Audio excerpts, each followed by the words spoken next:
masyado. Yung mukha mo po kung titignan ng ganyan. Tinatamaan na naman si Odi dahil sa'yo. Yung mata mong gano'n, di ba? Bilang nga. Gagantuin ko talagang ugali. Gusto mo ba umuwi si Tano o hindi? Hindi na pwede yun! If you think the Toro family of Tony Fowler is the peak of toxic vlogging in the Philippines, aba, hindi mo pa nakilala ang pamilyang ito. They are rawer. Kunta ka. Kunta ka ka. Ano ba ito ka? Gawin ko, hindi ko sa naroon. Siniraan ka? Ha? Ayun, sitwap. Wilder. Bikit ka? Ha? Bikit ka? Bikit ka? Ha? Fiercer.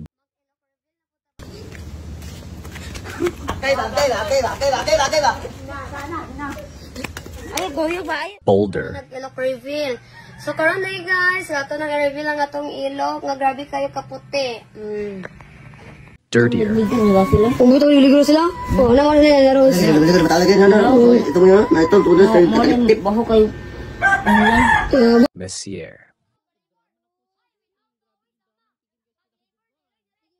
Ala! Isa ka nagkaon sa manok na Rosa, alam mo. More dysfunctional. Kuya niliw ka ni. Labaw pa sa libor ang isang sinuol. Mayon nga. Mayong daw siya hindi ka manganak itim. Without knowing nga. Cruder.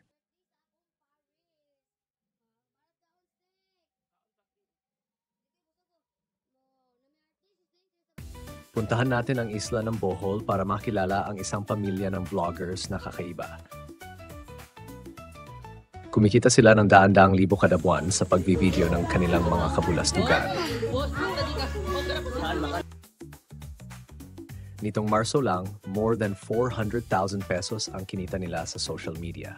Yes, that's 400,000 pesos ses.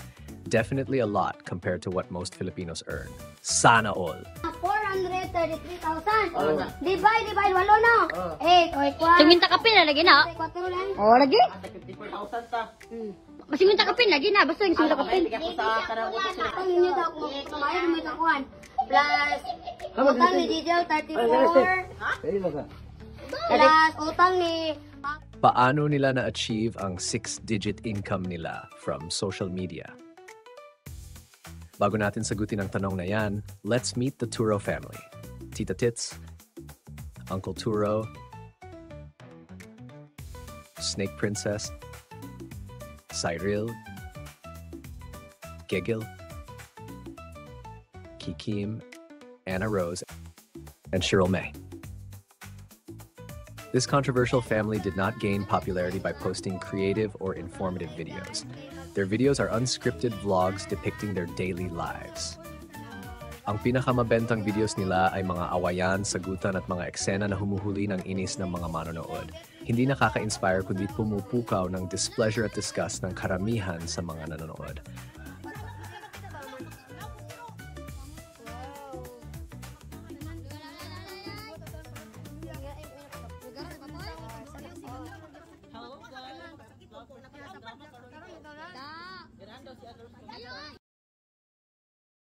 The Turo family seems to intentionally post videos that stir strong emotions. For example, marami ang nakapuna sa madalas na paglalasing at pagsusugal ni Uncle Turo, ang tatay ng pamilya. Itong si Uncle Turo ay mahilig ding mangutang sa mga anak niya para may pang-inom at pangsugal. Meron pa ng eksena kung saan binabantaan ni Uncle Turo si Kikim dahil ayaw nitong magpautang. Itong si Snake Princess naman ay lulong sa online sugal.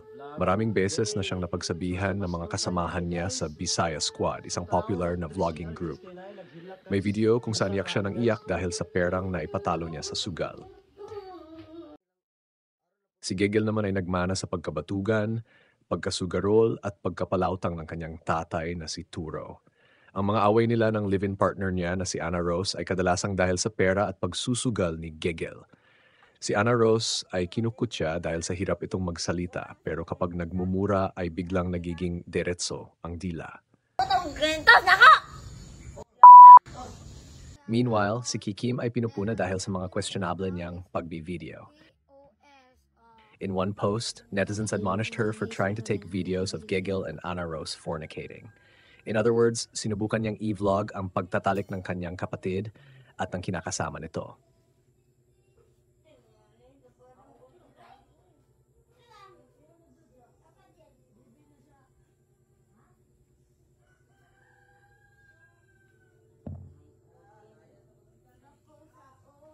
However, ang pinakamalaking concern ng netizens sa Turo family ay ang kanilang pagiging unhygienic.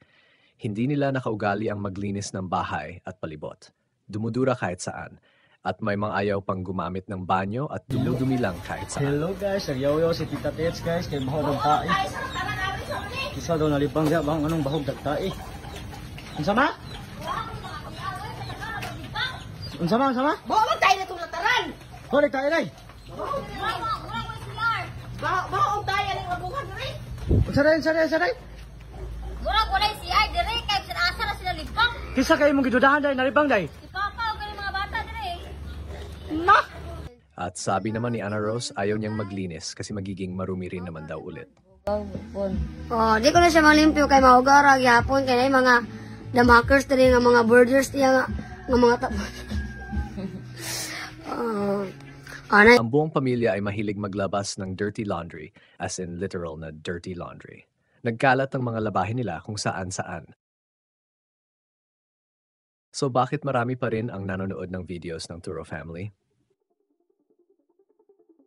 Unfortunately, dahil ito sa disenyo ng social media, sadyang pinapakalat ang mga content na may maraming engagement, regardless if it's positive or negative engagement. The Turo family's content may be polarizing or controversial, but they are effective at one thing: attracting engagement. Maraming ayaw sa content ng Turo family, pero kahit yung mga ayaw sa content nila ay hindi mapigilan na mag-post ng comments. May mga gustong mag-advise sa Turo family, merong nag-i-express ng support, pero mas marami ang gusto lang mag-express ng strong emotions nila sa mga pinaggagawa ng Turo family. Ang resulta, maraming views at engagement sa content ng Turo family. Consequently, this means more earnings for them. Magagalit na magagalit, pero kumikita naman ang Turo family. Sayaw buang, sayaw buang. Sayaw buang, sayaw buang. Sayaw buang, sayaw buang. Ibito kita na kay katong paghubog-hubog nimo nga nga wa kay kaon pila ka adlaw ang nagsuka kag bito kintasan kayo mga isa ka Sorry, bago pa. duha ka dungaw ha. Ako pa. Bagdugay na mga duha na suka buwan. Nasuka sa bitok. Oh, Nalibang. Nalibang, nagkuha lagi nagsuka lagi bito kay sa Kan lagi bukat siya sa di ba na iya tilapan. Mo na kadagi gua ya. Bitaw. Na ako tago do. Kuha bro. Bun siguro na ba? Does this mean na pag gusto mo kumita sa social media ay magpo-post ka rin ng videos na kainisan ng mga tao? Not exactly. The Turo family is a special case. Their success resulted from a confluence of factors.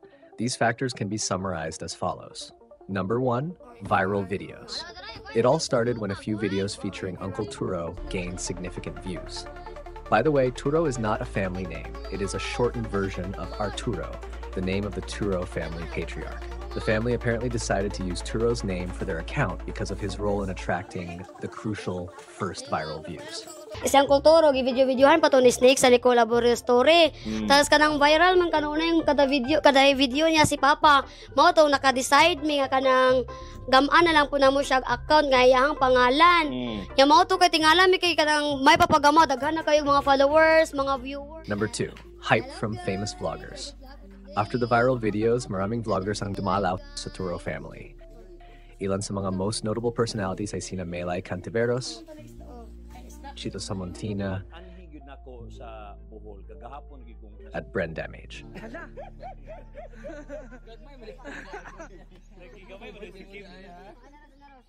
Number 3, support from experienced vloggers.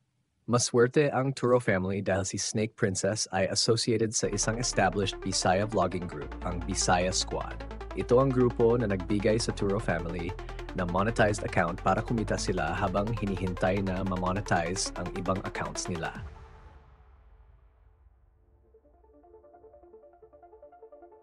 Nag-iiba ang interes ng mga nanood ng online content. Hindi palaging i-recommend ng social media ang posts nila. Limitado rin ang pasensya ng netizens na nagbibigay ng engagement sa posts ng Turo family. Walang forever. However, pwedeng i-extend ng Turo family ang kanilang pamamayagpag sa social media sa pamamagitan ng pagpapakita ng bago at interesanteng content. Halimbawa, pwede nilang pagbigyan finally ang hiling ng netizens na magbago na sila. Pwede nilang ipakita kung paano nila sinusubukang maging maayos sa buhay, lalo na pagdating sa hygiene at paghawak ng pera. Desisyon nila kung anong gagawin nila para ipagpatuloy ang pagkita sa social media. Sana lang ay maging open sila to suggestions and criticisms from their viewers. Karon na kung tingog ba kay nagigil jud kayo kuan ning isa ka influencer nga nagpasikat diri sa Facebook ug iya ming gi-mention nga kami ko nga Turo family wala ko numi mga buo. Sabot ka kung sulit ka nga supporters. Kay ba man ka nga since day 1 among content is reality show. Kasabot ang reality show.